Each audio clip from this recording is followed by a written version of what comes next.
Yeah. Yeah, good to go. Good to go? All right. Yep. I'm going to talk to the camera real quick. Uh, what's going on, folks? Welcome to 34 Questions. Uh, we'd like to have deep conversations on this show. Right now, I'm starting off with the people I know. This is one of my good friends from like to call it the Burton era of my life. I'll let him introduce himself. Go ahead. What's good, y'all? How you doing? My name is Jeff. Yeah, Mr. A over Yeah, here. the students call me Mr. A. He was talking about the burn days. Students call me Mr. A. Yeah, you can call me Jeff. For sure, man. Thank you for being on today. Thank you for your time and like just the support. You always been supporting my whatever my hustles are. Oh, So sure. right on. So I'm gonna do something a little different. This is a growing process for me, and I want to start off with like a little icebreaker. And the icebreaker is basically, I want to do like a spelling bee competition eventually with all my guests. Whoever, like, can whoever spells good are gonna be on a panel eventually down the road, and we'll do like a spelling bee kind of thing. Are you interested in that, or is that something you'd rather not do? Sure. All right. So you only get one shot. If you get it right, you qualify, and then I'll let you know the details down the road of when you're gonna be facing other people. All right. Awesome. Awesome. Yeah, Yeah, sounds yeah. good. All right. So your word is miscellaneous.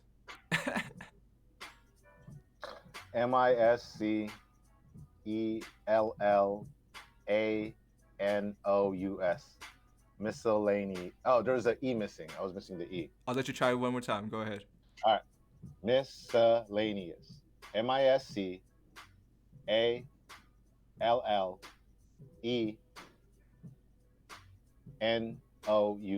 Miscellaneous. I messed up right over there. Yeah. I know I'm missing something. Yeah. It's all good, man. It's Yeah, all good. yeah. I have to write that down. So that's something that I tell my students is just like when you're doing a spelling, if you're ever entering an online spelling bee, make sure you write it out so you can see how it looks like. For sure. That's something. For sure. That's something Uh, you missed a little bit there. You actually had it towards right, the end. huh? Towards the end, the Aeneas. Yeah, That's yeah. pronouncing it out loud. I was missing Aneous. Aeneas. Yeah, you misspelled like the first time you said it, you were missing the e at the end, and Mhm. then the second time you spelled it, you switched I to mixed up the E. Yeah, e with the for A. a. Yep, yep. For listeners out there, it's Miscellneous. It's hard. That's a hard. I mean, I'm trying to gauge like what people are capable of right now. So I mean, so far no one's passed. So maybe I'm making it too hard. But anyway, cool. Well, right on, man. Let's jump right into it. We got an hour, so I don't want to keep waiting. Give me your first number, 1 through 34. 23. 23, Jordan year. Okay. And remember, if there's any question that you feel like is too heavy, too personal, feel free to like say pass or move on. It's all good. So, 23. What does the perfect day look like for you? And we're gonna go through the stages. So let me rephrase that. What's the perfect morning for you? Waking up in another area code or another city. Okay. Okay. I feel that. So it would be, yeah, just how it's pronounced or just how, just waking up in another city. It's obviously planned, or if it wasn't planned, that's even more awesome that you just wake up in a city and like, how did I get here? Yeah, I mean, you must have made it somewhere to to be able to wake up in another place. Okay, okay. What's a good afternoon looking like for you? Good afternoon is outside, good weather. Um, and when I say good weather, it's sunny enough to wear shorts, but there's a breeze that you can wear a jacket. A lot of walking, even if there's driving or like some mode of transportation. There's just a lot of walking. Yeah, I got it's you. kind of like vacation. You describing a vacation type right now, so I want to hear what that night looks like. A perfect night. The evening. So in the morning, it's like with people. that you know or it's with by yourself. Same as the afternoon, and in the evening, you are immersed in, I guess, another culture or just around people that aren't necessarily strangers, but then they aren't necessarily your friends. But you are in deep conversation with them. You're just learning about your surroundings, learning about the culture around you, just learning about something new. That's perfect evening. I gotcha. I gotcha. So, I mean, it sounds like you kind of described maybe a vacation type kind of day. Um, you, how you've been traveling through all this, through all the I Corona hate to era. say it, I have been. I'm Why not why gonna, why you hate to say it, man? There's nothing wrong with that. but Uh, it seems like you're not supposed to do it. But hey man, you've been one of I've, the you've been staying safe. So like as far as I know, you've been taking all the precautions, even doing the most. So yeah, I don't think you got to worry about that. But but I have been traveling. Yeah, trying to make a positive light out of it. where's the next destination you trying to go to? I might go to LA again or Southern California, and that encompasses LA, San Diego, or somewhere in between. And I might go to New York. I was thinking about going to New York for spring break. You been to New York before? Yeah, it's been a long time. The last time I went was, wow, it's been a long time. 2007, maybe. Damn. Yeah, yeah. I don't think I've ever gotten the chance to get out there actually. That's uh that's one of my bucket list things. Gotta go. Definitely gotta go. I gotta feel the culture. You ever go to a place and then feel like after how long does it take for you to go to a place and then start feeling kind of like a local, like where More things than a are. week. Definitely more than a week. Probably by the second weekend. I feel you. I feel like Um, yeah, yeah. you have to. A part of that is getting lost. Getting lost. It's feeling lost or feeling like you're just out of your comfort zone. And then it's kind of like peeling a band-aid off of a sore or a wound, right? It's gonna hurt a Mm. little bit, but then you get used to it. Y- So there has to be some level of unfamiliarity or even being uncomfortable when you're traveling, being immersed, or just learning a new culture. How, how do you feel like people, I guess, perceive when you tell them like, oh yeah, I'm here by myself, or I'm just traveling on my own? Are people kind of like welcoming, or are they kind of like turned off by that? I want to say, usually the places I end up, they're welcoming. For sure, for sure. Yeah, I'm always curious about that. I guess I don't travel alone that often, and but anywhere I go, I'm able to typically spark a conversation and whatnot. There's Um, places in the United States that I'm not comfortable traveling by myself, but there's places outside of the country where I feel comfortable traveling by myself. what's one of the places out here that in the U.S. that you don't feel comfortable going to? Middle America, just with like politics and stuff. Hmm. I tell Yeah. people all the time, it's just like I wouldn't want to deal with a person on a bad day if they've just never seen, if they're xenophobic, I guess you could say that, or they're just easily irate by things they're not familiar with. What's the definition of xenophobic? I don't think I You're don't want to just speak over you. there's a fear or just a dislike of something that you're not familiar with, that Oh, you're just not used to. I gotcha. I gotcha. Yeah, I always used to think about taking a road trip and like trying to go to every single state, and everyone always tells me you might not want to be doing that in certain places Yeah. because they gonna come get you, and I'm like, really? Like I'm gonna come with a smile California vibe, and they're like, not everybody likes California like that, so. Yeah, I'm the type of person. I think I'm an overthinker, and when Yeah. I think about doing road trips, it's always up and down the West Coast, something I'm familiar with. One day though, one day, I think if I'm with the right people, I'll I'll feel safer. I think it's all in my head. So Yeah. traveling by myself would not make me feel comfortable. But there are some places outside of the United States that I would travel though by myself. For sure. Like, what's one place you go by with yourself outside the country? Different parts of Asia, for Oh, sure. And just Europe. Europe is one of those type of places that people from all over the world will just backpack, right? Even in South America. Yeah, yeah. South America. I didn't know about too many trips down there, but I could see that. I could see that. It's all kind of connected, going up and down, right? That's what's up. For sure, man. All right. Give me another number.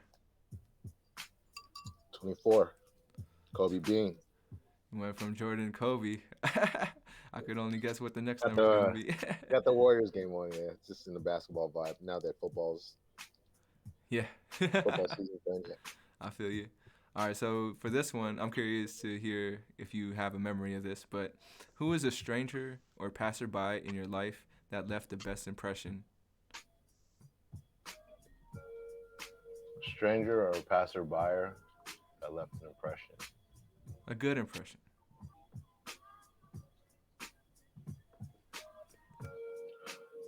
When I was driving Lyft, there was this one lady from South City.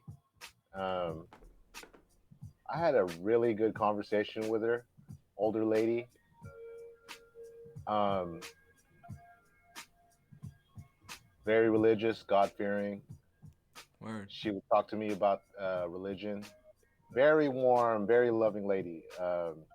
She got my number. I would talk to her like afterwards. The reason why she was just talking to me and she was open to me was her son. Mm-hmm. I believe it was her. No, no, no. It was her husband that just passed. Oh, There snap. were there was just a lot of bickering in the family, and she just opened up to me, and I we just enjoyed our conversation that we had, and it's been a long time, but she left an impression on me. She kind of made me look at there was bickering going on in my family too, and it just kind of like made me look at them, and it I had a conversation with my family after that. I thought Wow. it was yeah, it was a positive. I forget the lady's name, Hey, you don't, no name Esmeralda dropping or needed. Yeah. Esmeralda or something like that. But yeah, it was. She was from South City. Nice That, lady. that's what's up, man. I'm sure you had a, so now you got me wondering like what other crazy stories you might have from driving Uber or Lyft. If you mind sharing one, that'd be crazy. Uh, So if you, many. I'm trying to. I, I mean, nothing too crazy. There were some bad ones, but I like thinking about the good ones. oh There yeah, was a couple. One time, they were from. I dropped them off in not too far away from here, but from what's that military base in San Francisco called again? I'm just losing my mind is going blank right now. Presidio. I dropped okay. them off in the barracks in Presidio, and they invited me to come in. So random, and I had a joint on me. I came in, I smoked with them really quick, and I was just like, "All right, guys, I'm gonna take some time off really quick," because they had just seen me take a shot with them and smoking. So I had to put it out there, like, "All right, guys, I think I'm just gonna go home now," like, because I couldn't work anymore. It That's sounds so like that's the, the thing about if you hang out with your passengers, you're kind of like taking an extended break and you're taking away from money that you could earn. I got you. I mean, I don't know how many people actually do that, man. To be honest, like I know I'd be the kind of person to get wrapped up and probably kick it with passengers or whatever if they're When chill. people, it was a different era. I mean, when there was a time where, yeah, it sounds kind of weird, but where Lyft drivers were cool and Uber drivers were cool. Word, word. I mean, that's something I always signed up to do, man. And I had gone through all the paperwork, but I never got myself to like just press accepting trips and shit. Like, There was an era where people were making more than $25 an hour, like legit taking home 30 plus. There was an era where it was good, but then now you'll be lucky if you pull in $15 an hour for that job. but besides, it being Corona, what do you think changed that from being cool to like now not being as lucrative? You know. Something with the ownership. It's just they just drove down the prices and they weren't really listening. They didn't give incentives to the original or the full time drivers, and it catered to more of the part time driver. And the part time driver doesn't. They care more about the hustle than the long term. So what was happening was like the benefits thing and um, there was there was just no benefits for the driver. Say, for example, if you got into an accident, what do you do? Like that's your moneymaker right over there. There's no sick days. If you know if you want to take some time off, you want to go see the doctor, that's money out of your pocket, and you were working full time hours. So another Mm. thing with the wages were going down. Um, from the old place they were living to the airport, that used to be a $25 ride or a $30 ride. Now that costs less than $15, and Wow. Yeah. you know so stuff like that. Stuff like that happens. Well, And going what did you think about that bill that was on the table about getting insurance for all the drivers? I know it didn't pass, right? But yeah, did you? so Yeah, go I ahead. have to do my research. I don't want to make. I want to make sure that I speak on it correctly. For But sure, for sure. um,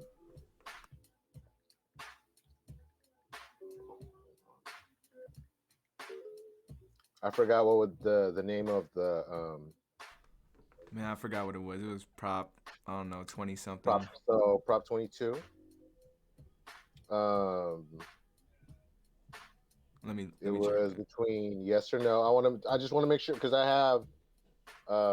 have something to say about it.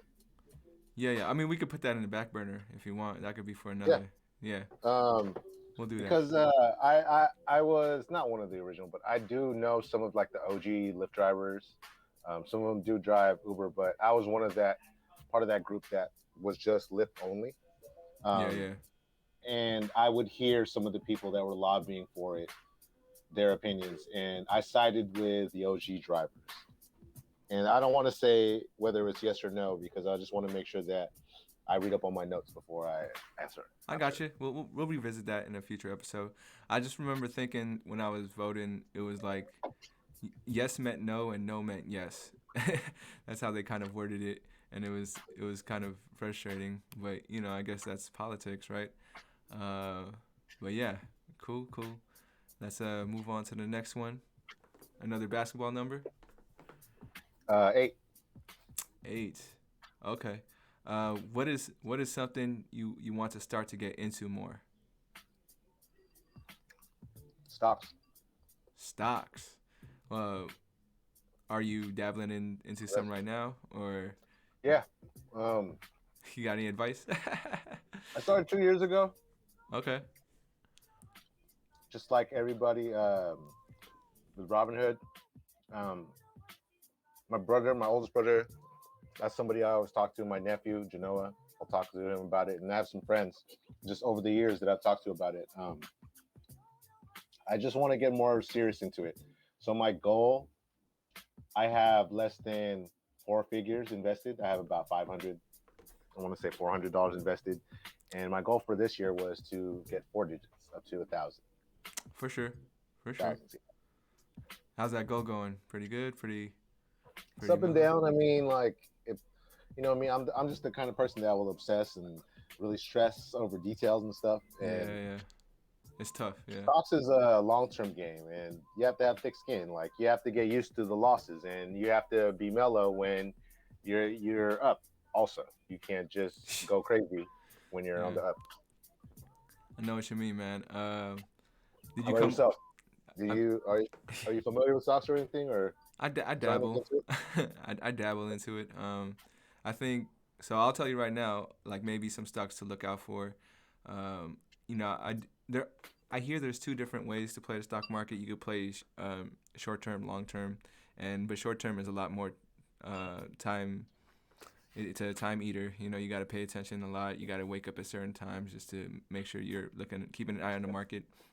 For me, I'm more of a long-term kind of person. So what my focus has been to like just kind of think of industries that I know are going to be around, and like which companies within those industries I feel like has a bright future. It's kind of like that Back to the Future thing. I think there was a thing about his grandfather buying like hella stock in AT&T back in the 1800s, and then he just held on to it for like 100 years, and then boom, it was worth a lot more.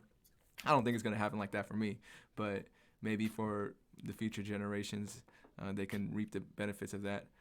So that being said, for energy, I looked into this thing called Plug Power. They do hydrogen based like energy, and they were when I first bought them, they were like $12. This was in the beginning of COVID. I got really into it during Oh, COVID wow. because all you could do was look into it.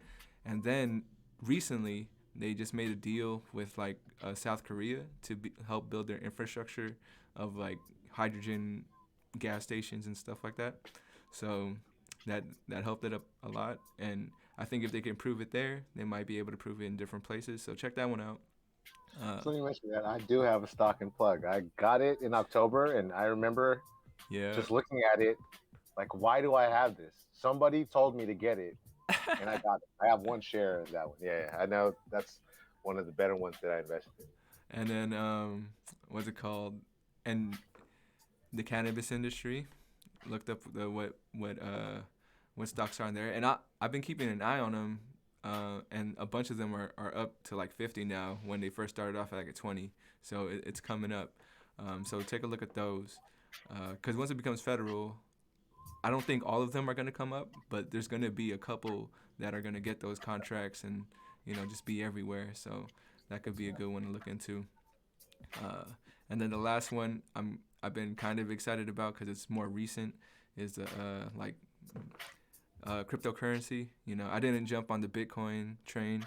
I missed that one, and I missed the Litecoin train. I missed all the trains except right now is the Dogecoin train. Oh, you got that? Yeah, I got it too. Dude, I got so much of that. I was like, cool, man. It's like three How three much did you buy cents. it I think I bought it for 3 cents. But there was for? Same people here. that bought it at 0.007 that came up like crazy. So I'm like, man. But if that goes up to $10, then that's a big come up right there. The goal is for it to go to 50 cents, 50. Once it hits 50 cents, It's that's at a good Oh, you're right. It's only at like 8 cents seven. right now. Nine Yeah, cents. Oh, the best it was 8 cents or 9 cents recently. But yeah, so the cryptocurrency that I see a lot of people talking about is Ethereum. Within the past 3 months, that has been going crazy. It's been at least been going up 200, 300% the last 3 months. god damn, man. I know for me it's like it's hard for me to buy any shares if it's like more than $20. Like because I want to buy a bunch of shares. I don't It's hard for me to just buy one. Yeah. So So going back to that question, that's something I have like my people to talk to. I know you're talking about where you have to wake up at certain times. Funny, I have like two friends in New Jersey, New York that I met on Twitter that I'll talk to them. One works in finance, the other mhm. works, she's a teacher also, and we'll talk about stocks. We just like um, the the lady that works in finance, she's more advanced into it and stuff like that. But it's just casual talk. But I'm glad that I have like friends, and I have friends that I grew up with around here that I'll talk with stocks, and then my family. So that's something that I want to get into more into. Dude, stocks is a new sports sometimes. As I get older and I'm talking to people, they don't want to talk about sports necessarily. They want to talk about stocks. And I'm like, oh, okay, cool. I Tell, mean, tell me more. just what's your research looking like? Let's compare notes. That's kind of like what academics is and what teaching is.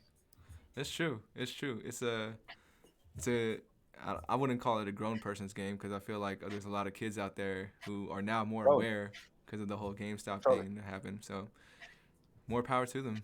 Get in Hmm. it early, for sure. All right, let's move on to the next question, man. Give me another number. Um, four. For okay. Cut this out, okay? Hold on. Yeah,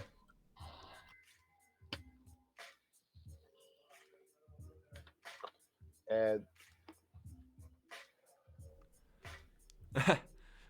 Just to let you know, I won't necessarily be able to put that out there. Cut it out, but you know, there was nothing on the screen. uh, but anyways, so number four, it is how. This is a two-parter. One is how would you define success? I think with success, it comes with planning and executing. So there's different levels of success, whether it's completing a task in the beginning of the day or completing something that you planned for weeks, months, or even years. So it's kind of planning and executing. I think that's if that makes any sense, by the way. No, no, So that definitely makes success. I so for mean, example, sense. with school, like I'm in a graduate school program, so success would be planning it out and not only executing but communicating with the correct people, the right people that'll help you execute the plan because you can't do anything by yourself. Yeah, no, that's true. And if you do, it's a lot harder. It's gonna be tons harder if you're doing it by yourself. Uh, what's a small success for you recently? Would you say going back to school, and following through and Yeah, being it's in class? there's definitely been ups and downs with school, but I think right now school grad school has been a success. I'm enrolled full time right now. I'm probably have after this semester I'll have 3 more semesters if I do 3 full time semesters. We'll see how that goes though.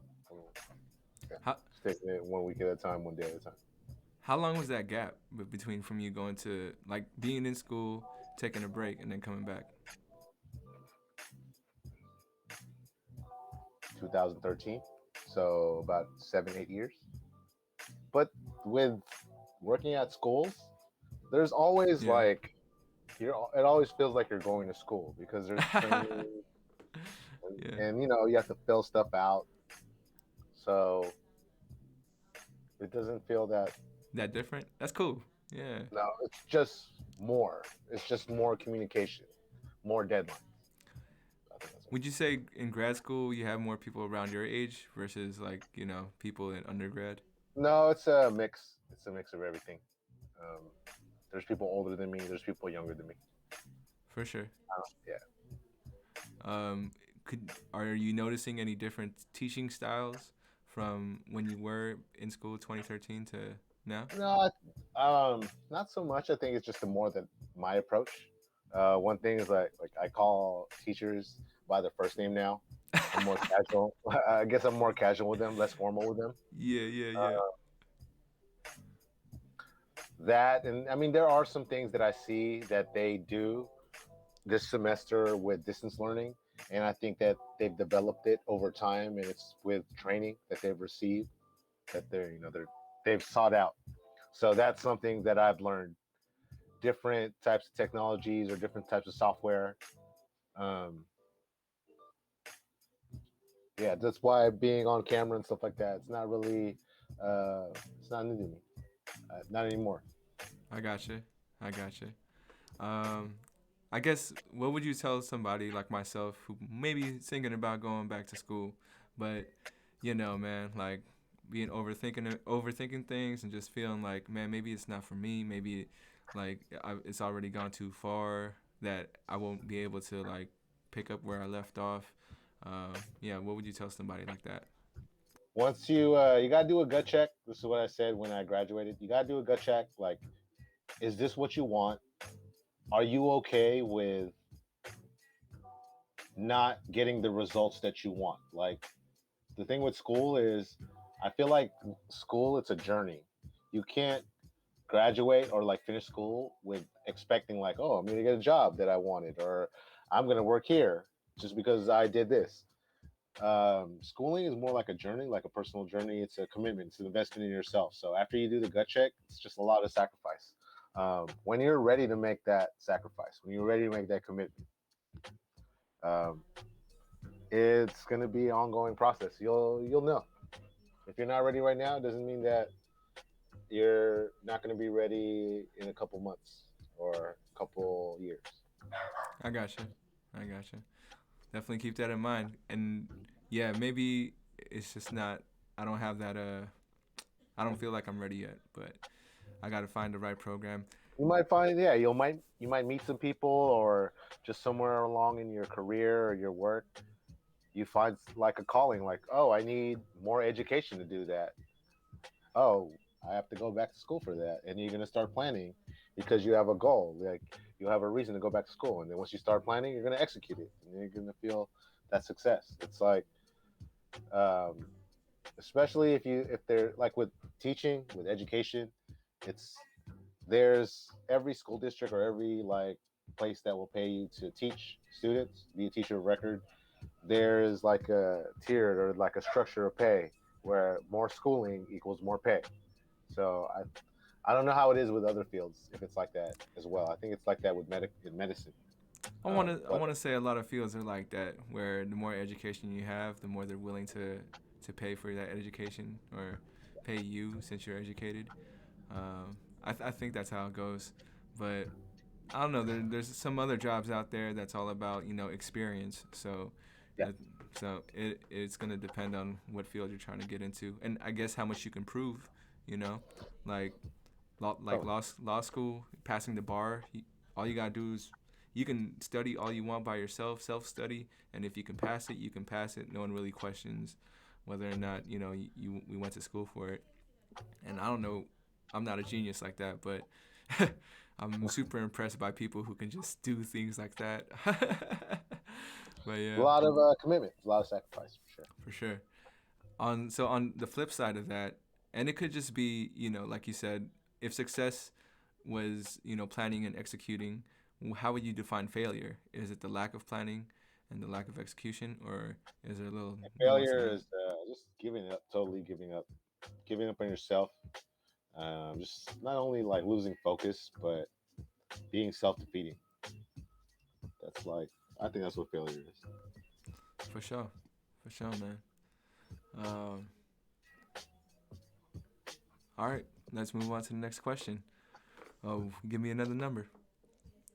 Number one, Number one. All right. uh, do you feel like a grown up? yes, Yeah. physically, because I wake up sometimes and things hurt. I start to my body hurt, and I'm like, why does it hurt? Yeah, that's. I think that's what makes me feel like a grown up is the physical pains that I didn't feel when I was younger, or the things I can't do physically anymore I gotcha. compared to when I was younger. That definitely makes me feel old. Is there any mental side to that? Like, um, any epiphanies or realizations that maybe a grown up would have, Because I mean, I don't feel like I'm a grown up. I feel like I'm still in that process. And I guess for you, I would also ask, when did that switch turn off for you, or like when did it feel like yo I'm grown, I think my nephews. So I have a nephew that's 21, and I have nephews that are 9, 7, 6. That's a big range. Yeah, yeah, Yeah, I think seeing them grow physically, grow, kind of made me feel my age. yeah. That's a Uh, trip for sure. and then working with students also, seeing them grow, seeing them in their adult life. Word, That's word. definitely me. Feel my age. I gotcha. Shout out to Brandon. You reconnected me with. Yeah, Speaking of the man. drug era, he um, he was just going out of his way to reach out to me, and I felt like all he wanted to do was show me that graduation because when he was a sophomore, when I believe when he was a sophomore, we went to the graduation the next year to visit it, and we told him, or I told him that, yeah, I'm going to go to your graduation. And it just so happened the year that he graduated, 2020. Yeah, Shout out to the class of 2020. It was an online graduation. yeah, man. I mean, I can't believe he remembered my email, and that was just for me to be able to send it to you. Yeah, that was really nice for him to reach out. Shout out to Brandon. Yeah, man. Shout out Brandon. I still owe you that basketball game. And I hit him up.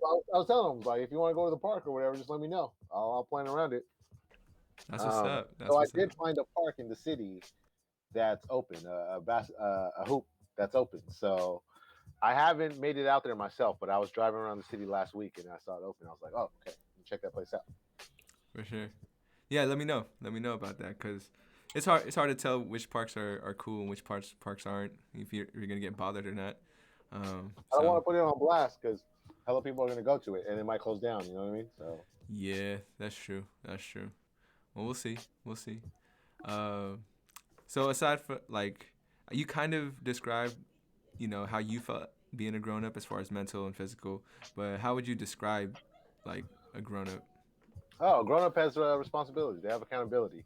So a grown up is responsible not only for himself, but they can be responsible for other people. It doesn't necessarily have to be children.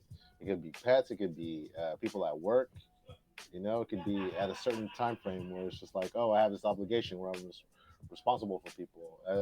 As a teacher, you know, I don't have any kids, but I'm responsible for students for a certain period of time. I got you.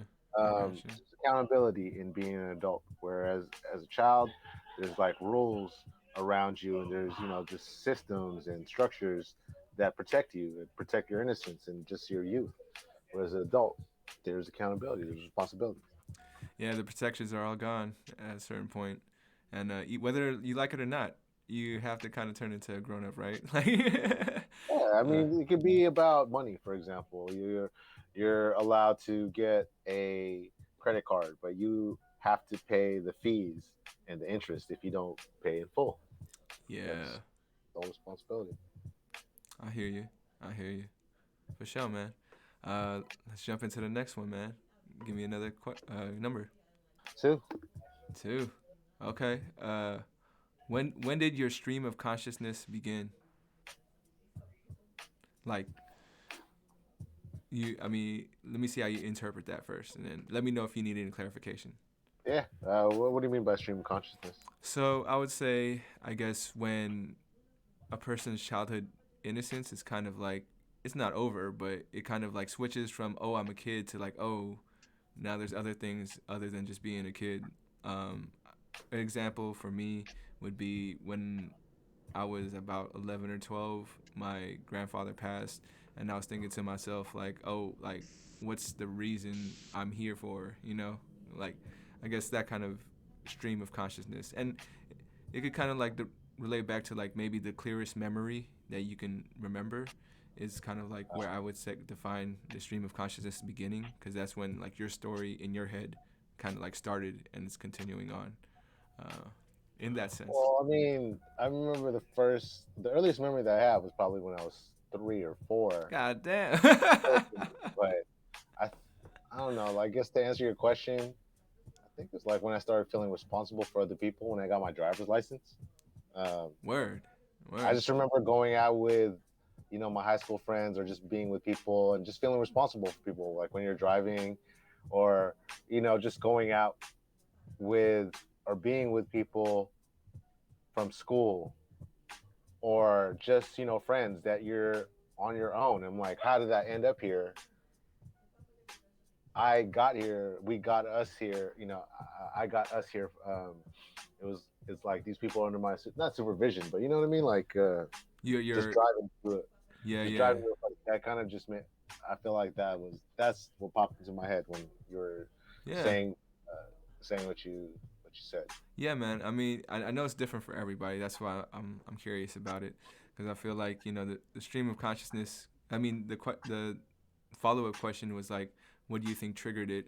And I guess for you, it would be like feeling like that responsibility for other people. Like, oh snap, you know, they're in my car and I gotta take them to Yeah. places. And honestly, you know, they could have been still acting a fool, you know, because they don't feel as responsible. It's not like they're driving, so there's like that little difference. But Now, I yeah, remember just getting a car. It was more for just getting to school instead of taking the bus. It wasn't like, oh, I'm here. An adult now, or I'm a teenager. I have responsibility. Oh, yeah, the responsibilities like with a car and people's lives, your life. Um, yeah, how did I guess how old were you when you first got your driver's license? I was 16. I was a senior. I graduated when I was 17, but Dang. turned 16. Wait. Yeah, I got in my. Wait, did I turn 16? My So we. 17. No, I'm trying to think. I graduated at 17 years old. Yeah, so I turned 16 December of my junior year. I think I got it that summer. Okay. I got my license that summer. I don't It, think I got it right away. I don't think I got it right away, but I got it that summer. did you have to take classes? Did you take driver's ed or anything? Yeah, Or at school. I took. It was like an elective driver's ed. It was health and driver's ed. Did you get your first car? Were you using your folks' car at the time? It was a hand me down. It was like Hmm. my brother Brian. It was an old school '92 Honda Civic. Yeah, he passed it down. For sure, for Good sure. times. Did were you like the coolest of the 16, 17 year olds, or were you kind of bullied by the seniors because you were I'm not younger? bullied or anything like that, but I was a nerd. I was into like school and music and stuff. Oh, for sure. I wasn't into partying like that. Oh, yeah, yeah. I feel you, man. I mean, I was pretty much a homebody throughout high school too. I was living in the East Bay, going to school in the city made it really hard for me to have a social life outside of the classes and everything. A lot of But traveling. I respect. what kind of music were you into in high school? Um, a lot of hip hop, R&B. It was the '90s, so everything from that generation. I started going to more parties and listening to more DJs and just buying more music. So I just started developing more of a taste for different genres, but mostly hip hop and R&B and like DJ stuff. Like I was really into the local DJ scene, whether it's turntablists or just hip hop DJs that were trying to break new music. Yeah, What was like a I guess the most excited purchase or that you made for music? Like, were you high school. looking forward to certain albums, certain gear, maybe? Also, like so Timbaland, that was he came up. He made his like debut during high school. The transition from like uh, Jodeci to working with Aaliyah and Genuine, and then you had Bad Boy, and then Tupac and Big died, and just hip hop was just kind of like exploding with the internet and everything. Um, there was kind of like a movement to go back to the four elements: A little bit, DJing, yeah, a little MC, bit. breaking, Remember? graffiti, and just there was that movement from like sound bombing, Most Def, Talib Kweli, Lyricist Lounge. I remember that, and there was the West Coast Underground movement with like Dilated, Farside. Yeah, yeah. You know what I mean? Like there was that West Coast movement, Jurassic Five, um, and then there was also the rave movement around that time. I was into it, but just paying attention to it, and then the South was coming up with Master P and Cash Money. That was like '90s. Yeah, it was an exciting time. I listened to everything. I think I was just like aware of everything, whatever that like DJs were into, and I was into the whole art, like the turntablism stuff, blending and just mixing genres. I gotcha. Good time. You mentioned raves. I don't think I've ever asked you, but like, did you go to raves when you were in high school or No, before my then? friends were into that. Some of my classmates were into that. When people say raves, I think of like that underground kind of warehouse kind of scene. I've never been to that. I've been to like I forgot the name of it. It was somewhere downtown. Not Justice League, but it had that Wonderland? way. It Or had that way feel. No, it was like a small club. Like it was still in the small club phase. But I never went to the garage kind of thing. I never did that. But I started going to the massives. That was kind of like a big thing too. And not so much in the Bay Area, but in Southern California, they had those massives where it was like um, a room was drum and bass, and a room was house, and a room was hip hop, like that. It was rooms just dedicated to different styles of music, different tempos. I gotcha. For sure. You mentioned one other thing, and I can't. Oh, well, I guess it would be a follow up question. I'm just curious, but what was the first thing you saved up money for? Like, what purchase were you like? Oh, I really want this. I need to be responsible and put some money aside.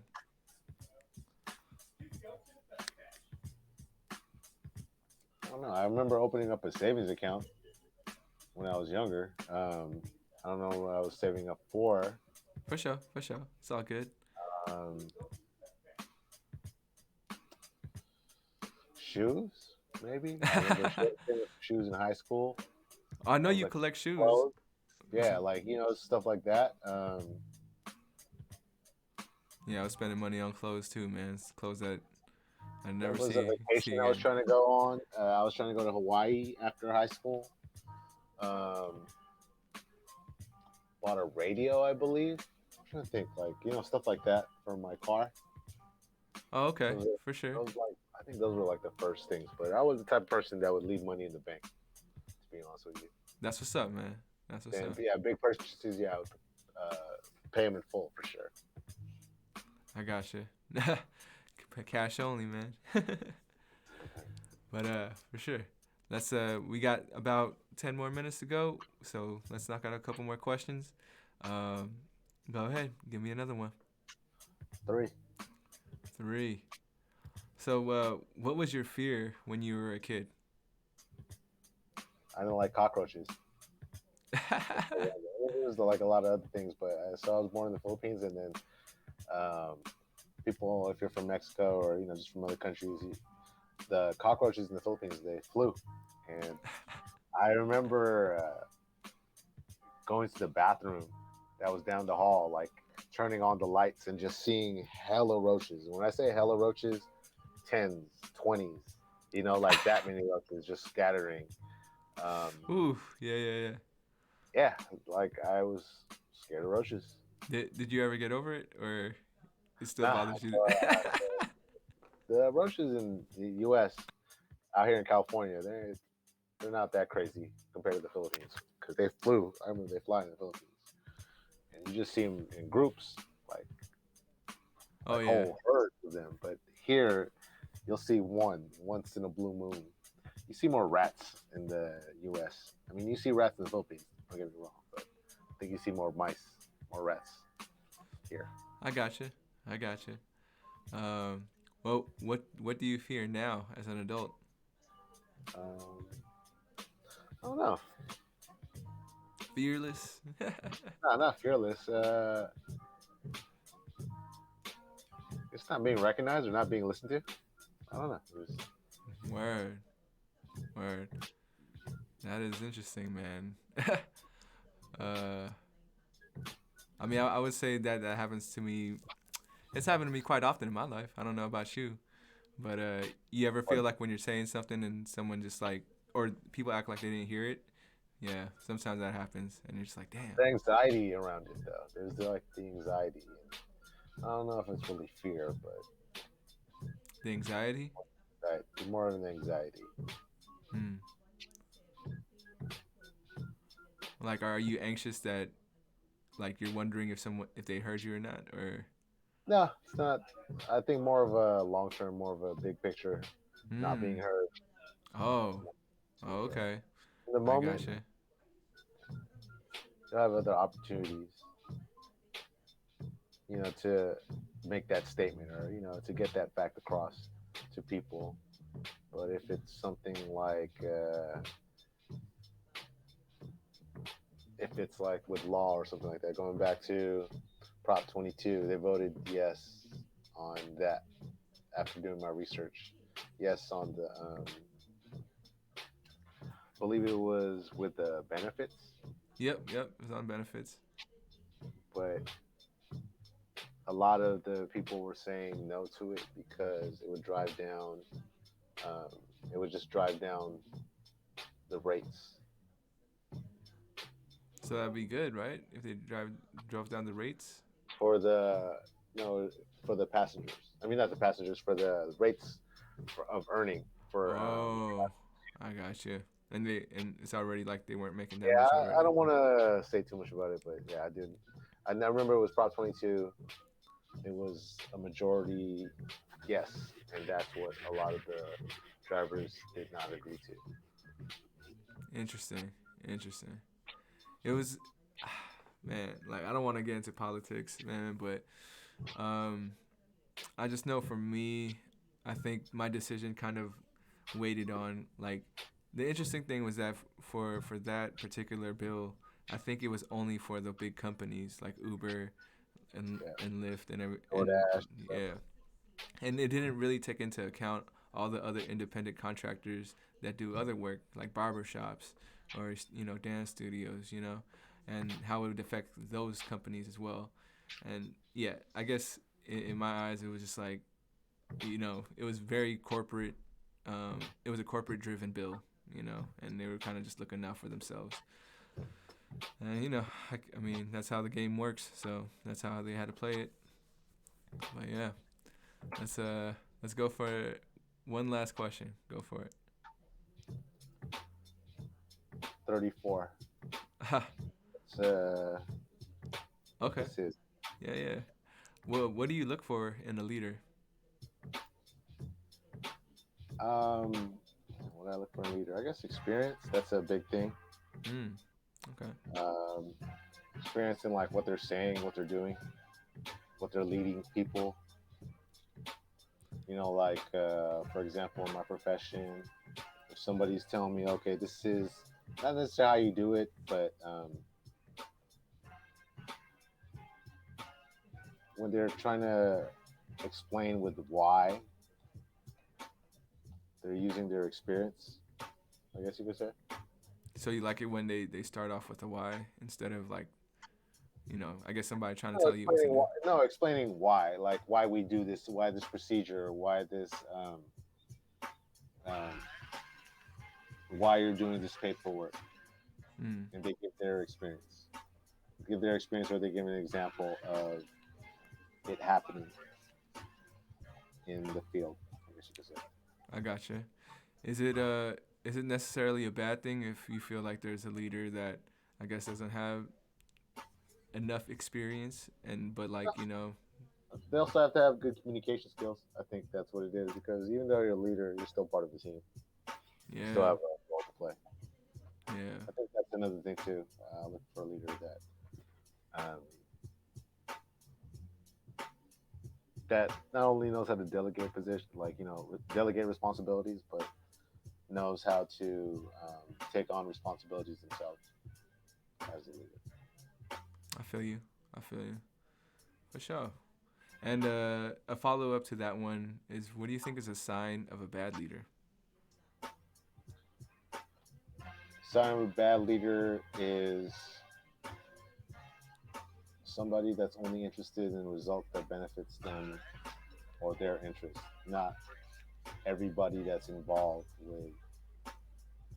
Because if you're like leading a group of people, not only are those people involved, but their families are involved, or their interests, their communities are involved as well.